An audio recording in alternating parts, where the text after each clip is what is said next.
Hola, este es el segundo vídeo de la unidad didáctica número 1 que lleva por título La empresa, el empresario y su entorno, de la asignatura de Economía de la Empresa de segundo de bachillerato. En este segundo vídeo se trabajarán los componentes de la empresa, las funciones de la empresa, el proceso de creación de valor, las áreas funcionales de una empresa y los objetivos de la misma. En esta diapositiva vamos a hablar sobre los componentes de la empresa. Y es que en toda empresa se pueden observar los siguientes elementos. El primero de ellos es el grupo humano. Se incluyen los trabajadores o empleados, los propietarios o accionistas de las empresas y los administradores o directivos. El segundo de los elementos es el patrimonio o conjunto de bienes económicos de la empresa.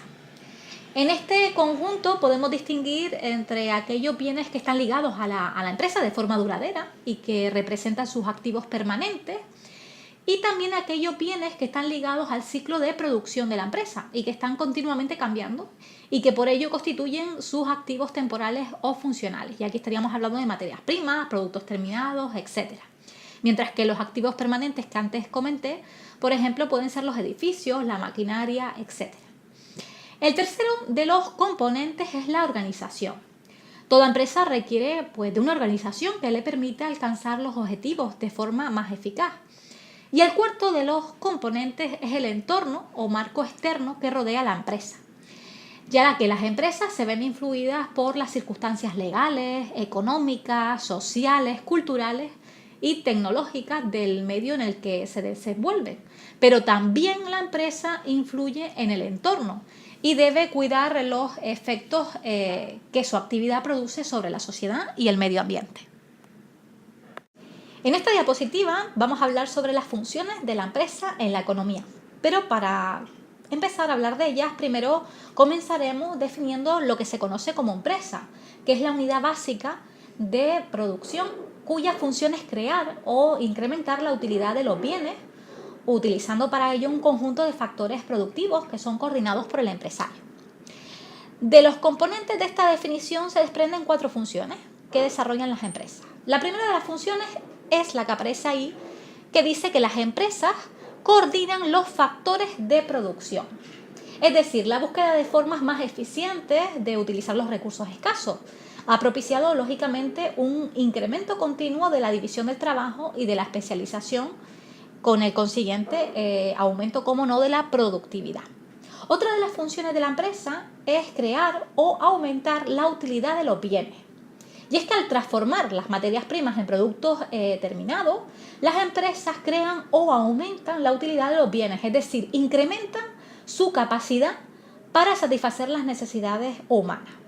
Por lo tanto, las empresas, al crear utilidad, añaden valor a los bienes. Y a medida que los bienes son más útiles para las personas, se incrementa su valor y en consecuencia también aumenta el precio que se está dispuesto a pagar por ellos. La tercera de las funciones es que las empresas asumen riesgos. Al contribuir a los factores de producción, la empresa paga rentas por anticipado, es decir, salarios a los trabajadores, facturas de sus proveedores, de materias primas, intereses de préstamos, etc. Por tanto, todo ello, lo que pagan antes las empresas de elaborar esos productos y venderlos, esto supone un riesgo de pagar por adelantado los recursos que necesita para realizar su actividad. Y la cuarta de las funciones es que las empresas crean riqueza y generan empleo. Es decir, las empresas cumplen con una importante función social al contribuir al desarrollo económico de la sociedad, ya que crean empleo y generan rentas. Desarrollan también la investigación e innovación, que aumenta así la calidad de los bienes y de los servicios, mejorando con ello también la calidad de vida de los ciudadanos. Comentaremos ahora el proceso de creación de valor, o sea, la cadena de valor.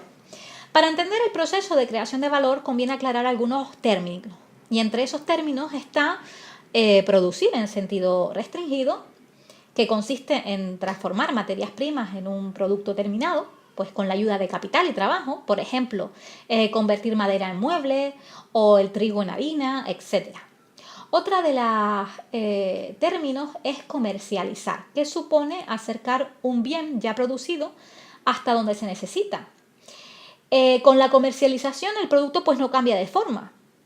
Por ejemplo, el comerciante compra la ropa al fabricante y la transporta hasta su establecimiento donde nosotros adquirimos esa ropa. Y prestar un servicio es satisfacer alguna necesidad proporcionando, pues en general, pues conocimientos, ayuda o facilidades a alguien que los necesita. Por ejemplo, el profesor pues nos ayuda a aprender, ¿verdad? O los bancos nos proporcionan financiación. A continuación he puesto un esquema de la cadena de valor de una industria agroalimentaria, donde aparece el proceso de elaboración de cualquier bien.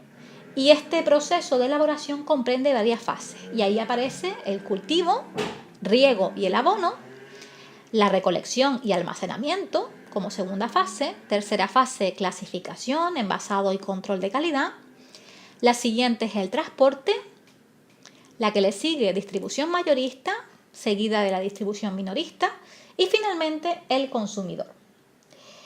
Entonces, como vemos, producir es añadir valor a los bienes para que puedan satisfacer nuestras necesidades. Por ello, una empresa se considera como la unidad básica de producción, pues sea cual sea la actividad que desarrolle, bien puede ser transformación en cualquiera de sus fases, o bien comercialización o prestación de servicios.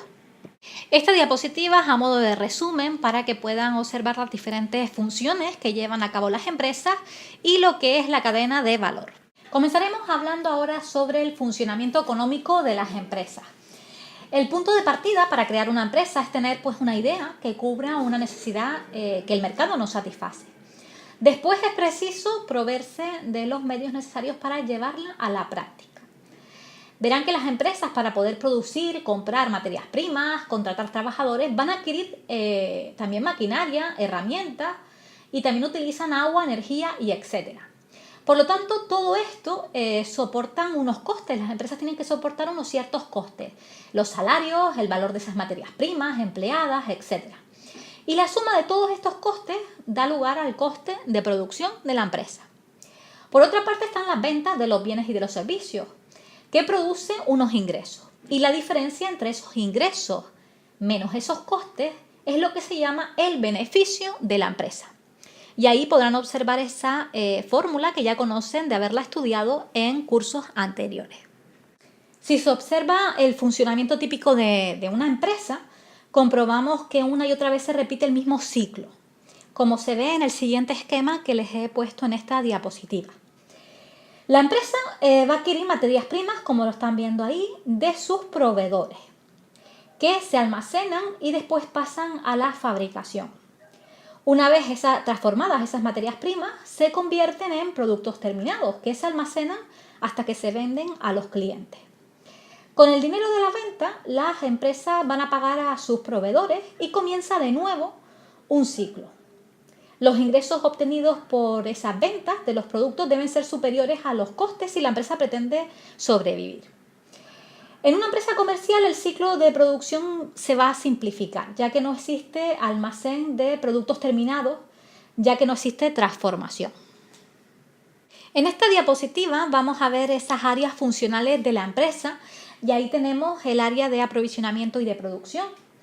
También tenemos el área comercial o de distribución, donde se produce la comercialización y venta de los productos. El área de recursos humanos, donde aparece la selección, la formación y la motivación de los trabajadores para que se integren en la empresa y contribuyan así al logro de sus objetivos. El área funcional de las finanzas, donde se obtiene y se gestionan los recursos financieros necesarios y también donde se estudian las posibles inversiones de esos recursos. Y por último, el área de I+D+I, investigación, desarrollo e innovación. Finalizaremos hablando sobre los objetivos de la empresa. Y es que hoy en día se plantean diversos objetivos que responden a nuevas circunstancias. Estos objetivos son 3. Uno de ellos es el objetivo clásico de maximizar el beneficio, pero entendido como la búsqueda de la máxima rentabilidad. El siguiente de los objetivos es el objetivo de crecimiento y de creación de valor para la empresa. En la medida en que crece la empresa, adquiere pues más valor de mercado. Y este mayor valor empresarial es un objetivo que satisface tanto a los accionistas, que verán aumentado el valor de sus acciones, como a los directivos, que podrán también incrementar su poder, prestigio y remuneraciones. Y por último, los objetivos de responsabilidad social. Y es que cada vez más las empresas están incorporando objetivos de responsabilidad social y también de ética hacia los colectivos que la integran, empleados, clientes, proveedores, etc. Y hacia la sociedad y el medio ambiente en el que desarrollan su actividad.